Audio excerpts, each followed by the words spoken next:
Bonjour, bienvenue à vos 10 minutes juridiques par le cabinet avocat Lando Associés pour VK.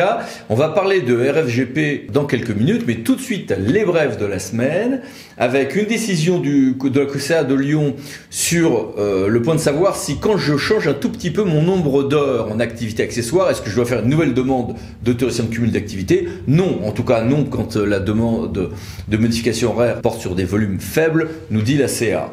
Grosse activité en contentieux électoral avec le Conseil constitutionnel qui nous dit que si j'ai le candidat de second tour qui était en réalité sous curatelle, et oui, aux législatives, eh bien ça entraînera l'annulation de l'élection même si la personne qui a gagné l'élection n'était pas la personne sous curatelle.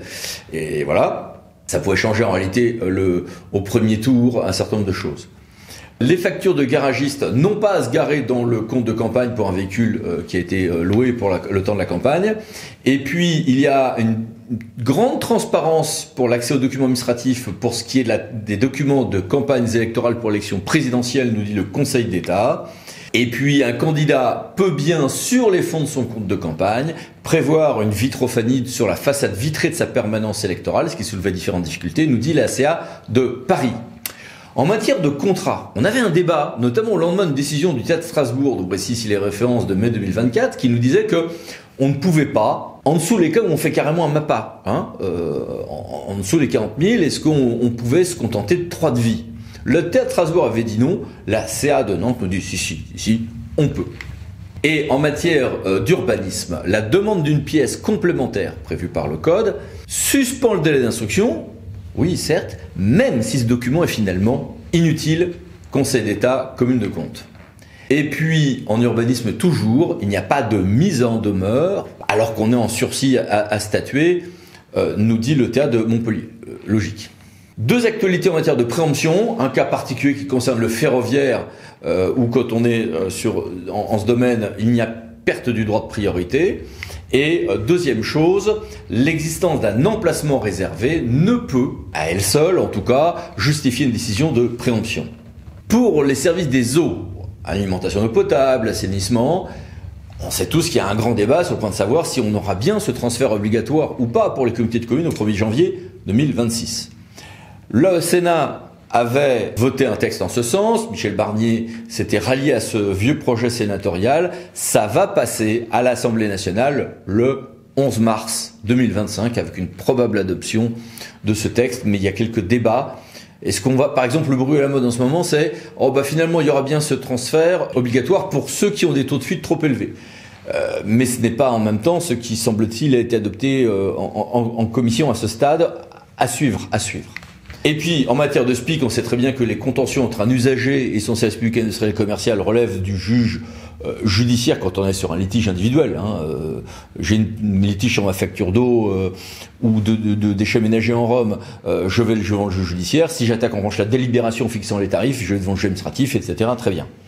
Mais si j'ai l'usager victime d'un SPIC, mais qui soulève des problèmes qui ne tiennent pas à ses rapports contractuels, non, on est quand même bien devant le juge judiciaire, sauf si le sinistre a une cause unique qui est dans une défaillance sans lien avec le service, ce qui ne sera quand même pas la règle majoritaire. Et puis on a la loi de finances qui est passée avec quelques vétilles censurées par le Conseil constitutionnel, et voici donc les références. Et puis les mini-brèves, que voici. Et que voilà. Et que voici encore. Mais passons à notre grand dossier, responsabilité financière des gestionnaires publics, RGP ou RFGP comme vous voulez, bilan et changement. Car cette responsabilité financière des gestionnaires publics sanctionne tant les comptables publics, pas tant ou de fait, qu'un certain nombre d'ordonnateurs, plus nombreux que ce qu'on croit.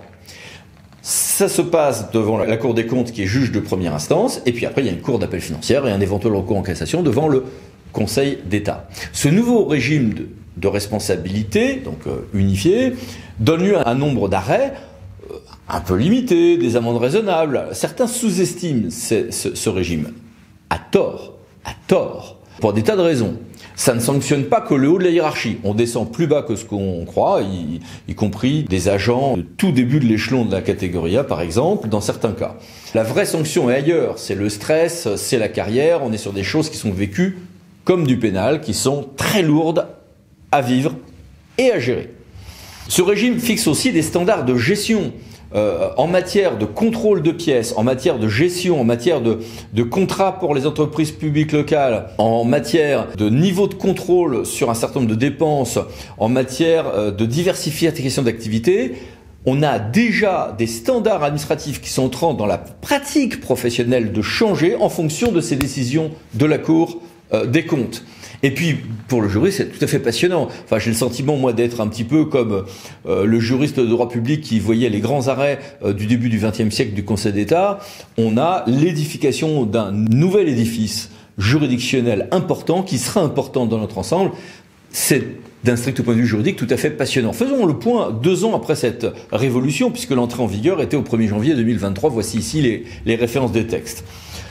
Alors, les élus sont exemptés de ce régime, oui, mais sauf gestion de faits, réquisition, un certain nombre de cas de condamnation pour une exécution de décisions de justice et autres, qui font qu'au total, les élus se retrouvent plus souvent concernés qu'ils ne le croyaient initialement. Et un dispositif gradué de sanctions qui est associé à ces infractions, n'hésitez pas à mettre sur pause. D'une manière générale, je vais aller très vite, mais en mettant plus de choses à l'écrit. N'hésitez pas à mettre sur pause. L'infraction la plus fréquente est celle de l'article 131.9 du Code des juridictions financières, qui sanctionne les cas où on a une faute grave et un préjudice financier significatif. Un grand nombre d'arrêts ont été rendus pour définir ces deux notions qui d'ailleurs ne sont pas vraiment étanches entre elles, avec d'ailleurs pour la Cour d'appel financière un arrêt tout à fait récent sur les cas de fraude au RIB, arrêt considéré par beaucoup d'acteurs comme très sévère. L'article L131-10 sanctionne également, par exemple, un certain nombre de fautes de gestion dans un certain nombre de structures. Vous avez d'autres infractions sur le fait de donner d'engager des dépenses sans avoir reçu délégation à cet effet, qui ont pu être assez sévère, par exemple pour des fondations ou un certain nombre de structures. Vous avez une infraction sur les conflits d'intérêts qui, à mon avis, a un assez grand avenir devant elle.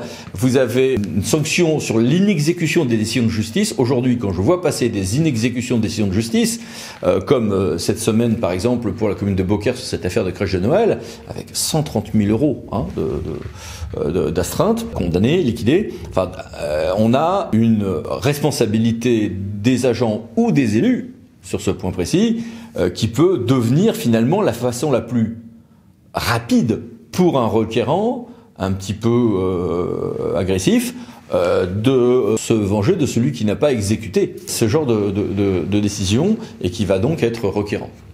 Alors, sur les modalités d'organisation de la requête, tout passe par le parquet avec un filtre, mais quand même.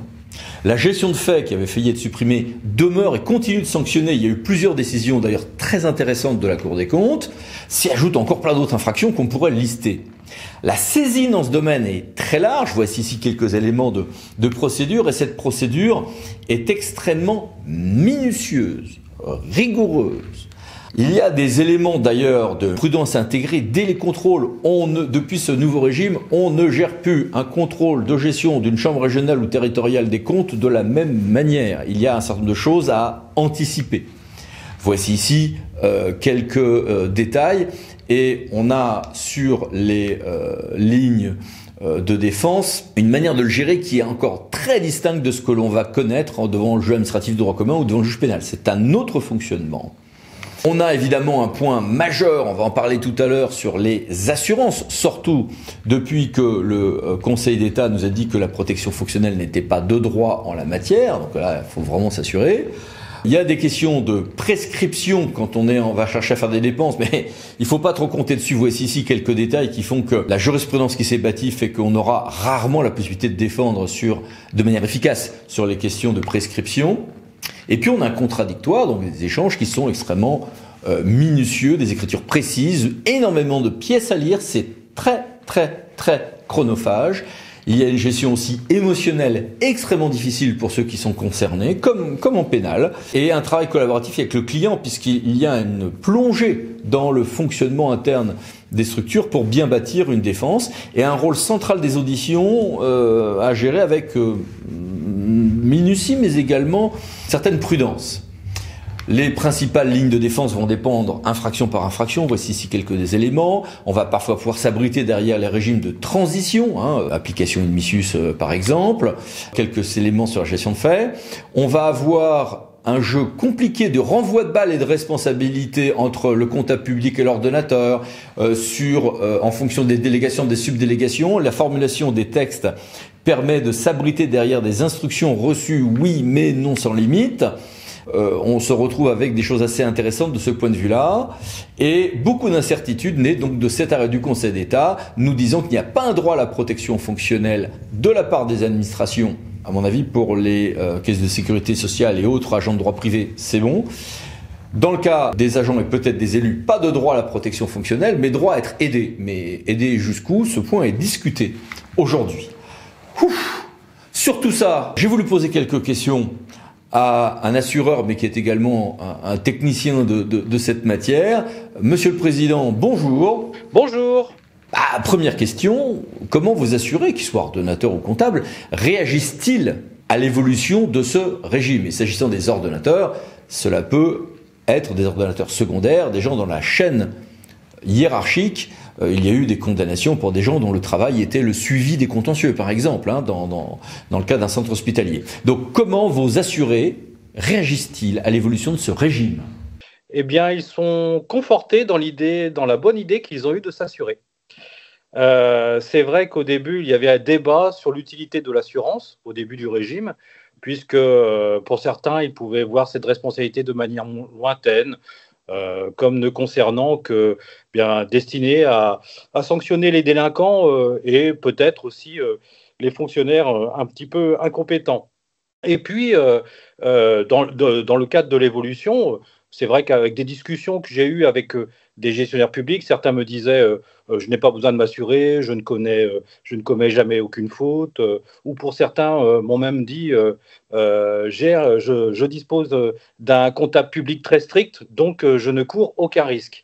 Et puis, au fur et à mesure de l'évolution de la jurisprudence, on a remarqué qu'il n'est pas nécessaire de commettre une faute pour être mis en cause. Il y a des infractions qui sont de nature plus formelle, comme l'absence, de production de compte, où là on a remarqué que la non-production de compte, c'est pas seulement de ne pas le produire, mais s'il était incomplet, il était considéré comme non produit, ou aussi l'engagement de dépenses sans en avoir reçu délégation.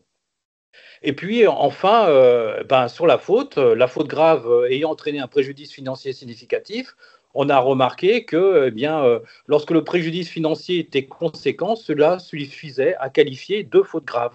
Et que ce préjudice soit certain, pas spécialement encore avéré, donc réel, mais certain et futur, cela suffisait à constater donc un préjudice financier significatif. Donc, je peux dire que dorénavant, tout gestionnaire public est en situation de risque. Et vous, du côté de l'assurance AMF, comment analysez-vous l'évolution de ce régime? Eh bien, nous sommes adaptés à la demande. C'est-à-dire que certains responsables de collectivités ou d'établissements publics nationaux nous ont contactés en nous disant que leurs agents, au vu de cette jurisprudence, menaçaient de poser tout simplement le crayon. Donc, ils nous ont demandé de faire quelque chose, de leur offrir quelque chose. À partir de là, nous avons regardé ce qu'il se fait dans le secteur privé et ce qui s'appelle une responsabilité civile des mandataires sociaux.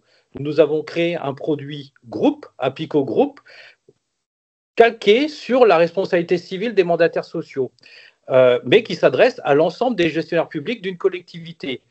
Donc, c'est un produit de responsabilité civile où nous allons donc prévoir des indemnisations pour la collectivité. C'est ainsi que nous allons couvrir des faux vies, les fraudes au virement dans un certain montant, mais également les caisses des régisseurs, les prescriptions d'assiettes, les indus de rémunération, ainsi de suite. Donc, l'ensemble de la responsabilité civile qui permettra d'indemniser la collectivité. Et à cela, nous avons adjoint une protection juridique qui peut être déclenchée dès les contrôles de gestion de la collectivité par les chambres régionales des comptes ou la Cour des comptes. Et quelle est votre adaptation à la position du Conseil d'État toute récente sur la protection fonctionnelle? Les employeurs publics n'ayant pas l'obligation d'aider leurs agents ou anciens agents, un débat existant sur la teneur de cette possible aide. J'imagine que ça doit donner envie aux gens de s'assurer, mais est-ce le cas? Tout à fait. C'était la position que nous avons soutenue depuis le début à l'origine de la réforme. Nous avions interprété les textes tels qu'ils sont ressortis par donc l'arrêt du Conseil d'État du 29 janvier 2025. C'est pour cela que nous avons déterminé, nous sommes dit, il y a besoin de protection juridique dans ce régime. Et à partir de là, nous avons créé notre produit Apico.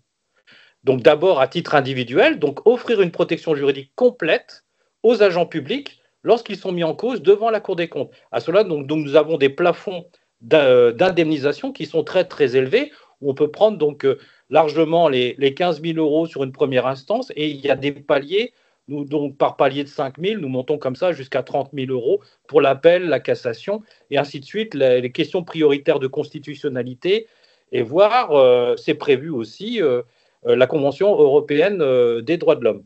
Donc, nous avons prévu cette protection juridique haut de gamme. Et à côté de cela, également, nous couvrons les pertes pécuniaires.